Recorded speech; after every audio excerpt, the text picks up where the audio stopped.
सोलापूर शहरातील गुन्हेगारीच्या घटनांमध्ये दिवसेंदिवस वाढ होत असताना भरदिवसा घडलेल्या धाडसी चोरीच्या घटनेमुळे शहरात खळबळ उडाली आहे। 70 फूट रोड परिसरातील शिवकुमार ज्वेलर्स या सोनार दुकानात तिघा अज्ञात चोरट्यांनी बंदुकीचा धाक दाखवून सोन्याचे दागिने पळवून नेल्याची घटना घडली। मिळालेल्या प्राथमिक माहितीनुसार तिघेजण ग्राहकांच्या वेशात दुकानात आले। त्यांनी अचानक बंदूक दाखवून दुकानातील कर्मचाऱ्यांना धमकावले आणि काउंटरमधील सोन्याचे दागिने घेऊन काही मिनिटांतच घटनास्थळावरून पलायन केले। या घटनेमुळे परिसरात भीतीचे वातावरण निर्माण झाले आहे। घटनेची माहिती मिळताच पोलीस घटनास्थळी दाखल झाले असून सीसीटीव्ही फुटेजच्या आधारे आरोपींचा शोध सुरू करण्यात आला आहे। चोरी झालेल्या दागिन्यांची अचूक किंमत अद्याप समजू शकलेली नसली तरी लाखो रुपयांचा ऐवज लंपास झाल्याची शक्यता व्यक्त केली जात आहे।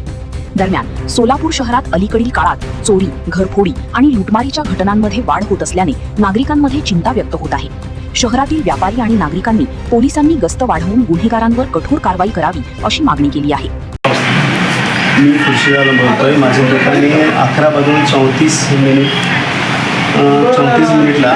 एक अनोळखी 3 माणूस आले होते।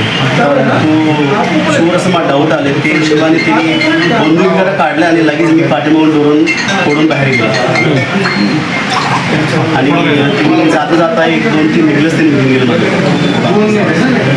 किती जण होते कशी आणि 3 जण 2 व्हीलरवाला ट्रिपल सीट आले होते। ते आता एक गाडी तिथे पकडले मी त्यांनी गाडी सोडून पडून गेली। राईटच्या रस्त्याने पडून गेले। त्यांच्या हातात काय होतं? त्यांच्या हातात बंदूक होते। तिघांच्या हातात एकाच्या हाताने कट्टा होते आणि एकाच्या हाताने बंदूक होते आणि एकाच्या हातात काय नव्हते। ताज्या घडामोडीसाठी पाहत रहा लोकराज्य न्यूज मराठी।